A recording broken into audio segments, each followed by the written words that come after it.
नमस्कार, रामकृष्ण हरी आणि श्री स्वामी समर्थ. तर आम्ही चाललो होतो चिखलीला, कारण काम होतं काही. आणि मग म्हटलं चला आता शिवरात्र आली एका दिवसावर, तर मग आली काय म्हणा ते बटाटे वगैरे घेतले. परत इकडे गेले किराणा दुकानात, इकडे शेंगदाणे शेंगदाणे पण घेतला, कारण म्हटलं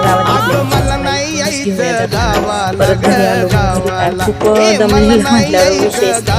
तर इथं एकादशी होती, मग आम्ही दोघांनी चहा वगैरे घेतला. मग डबल आपलं डेली रुटीन सुरू. इथं माझं काम परत सुरू झालेलं, कारण आपला कामाशिवाय आपल्याला पर्याय नाही. त्याच्यामुळं काम तर आपल्याला करावंच लागणार. मग इथं पटापट माझं ब्लाऊज कटिंग चालू होतं, कारण चला म्हटलं काही शॉर्ट व्हिडिओ बनवून टाकूयात काही की आपलं प्रिन्स कट होते आणि